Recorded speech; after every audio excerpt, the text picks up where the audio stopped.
Quick reaction team ने सिपाही सूरज के साथ मेजर साहब को भी रेस्क्यू कर लिया था, जो कि पोस्ट 103 पर ही घायल हो चुके थे।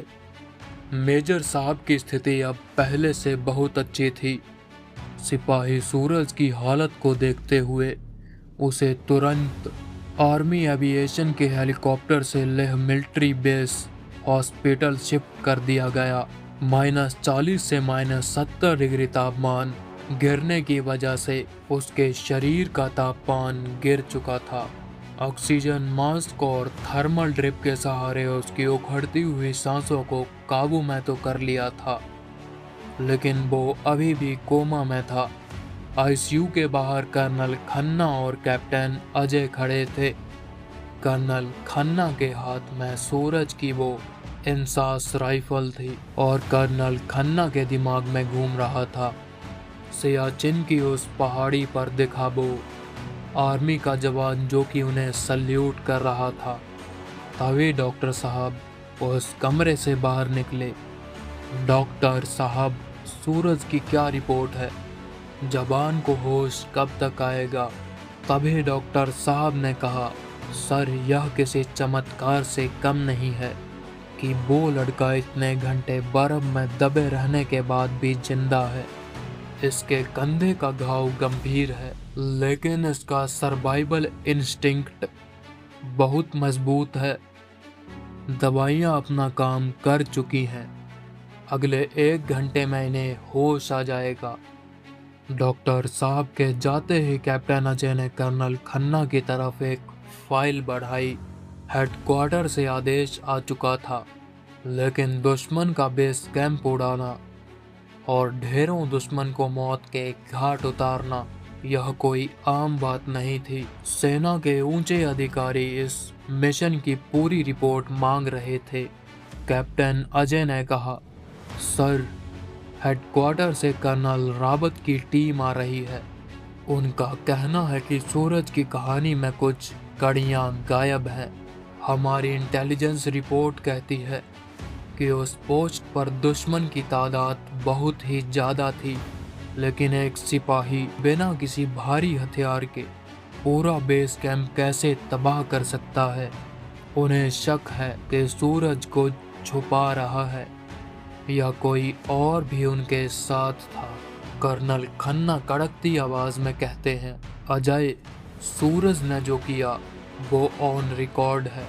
उसकी राइफल की गोलियां और मौके पर मिले दुश्मन की गवाही, लेकिन जो मैंने उस ढलान पर देखा वो मैं इस फाइल में नहीं लिख सकता। अगर मैंने इस रिपोर्ट में यह लिख दिया तो वो इस बात को नहीं मानेंगे। तभी आईसीयू के अंदर से नर्स की आवाज़ गूंजती है। सूरज की अंगुलियों में हरकत हुई थी और उसने धीरे धीरे अपनी आंखें खोल दी थी। कर्नल खन्ना और कैप्टन अजय तुरंत आईसीयू लैब में दाखिल हुए। सूरज का चेहरा अभी भी पीला था, लेकिन उसकी आंखों में हमेशा की तरह एक चमक थी। तभी सूरज ने कर्नल साहब को देखा और कहा, सर, पोस्ट 103 बिल्कुल सुरक्षित है। कर्नल खन्ना ने कहा, रिलैक्स सोल्जर, पोस्ट पूरी तरह सुरक्षित है। तुमने दर्जनों दुश्मनों को मौत के घाट उतारा है। पूरी बटालियन को तुम पर गर्व है। लेकिन सूरज, मुझे एक सीनियर ऑफिसर के नाते तुमसे कुछ और भी जानना है। हेडक्वार्टर तुम्हारी रिपोर्ट मांग रहा है। सूरज ने कर्नल खन्ना की तरफ देखा। उसे समझ आ गया था कि अब सच छुपाकर कोई फायदा नहीं। सूरज ने कहा, सर, मैं अकेला नहीं था। अगर वो ना होते तो मैं पहले ही उस खाई की ढलान पर दम तोड़ चुका होता।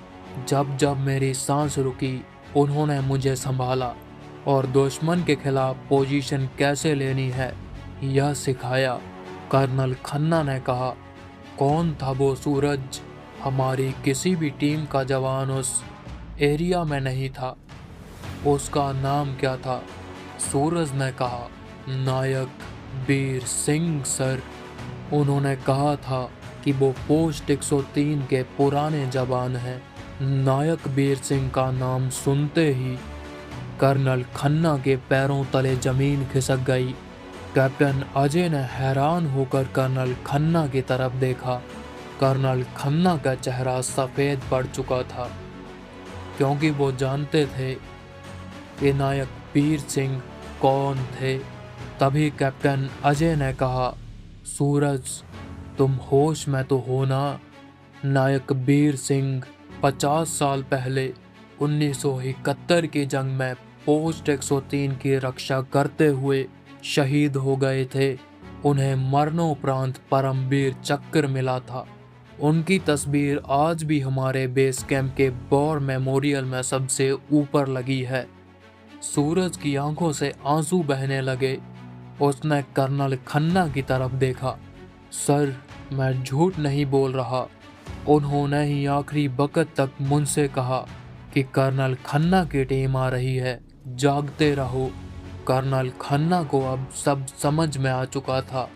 उस बर्फ की ढलान पर उन्हें किसी ने सल्यूट किया था।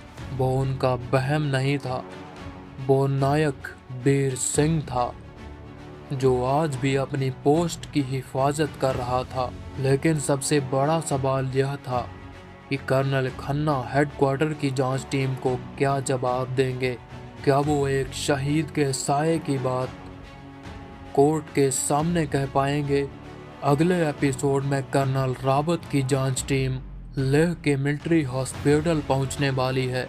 जब सूरज के इस बयान को कोर्ट ऑफ इंक्वायरी के सामने रखा जाएगा, तो क्या सेना इस रूहानी चमत्कार को स्वीकार करेगी? सुने अगले एपिसोड में। तब तक के लिए जय हिंद।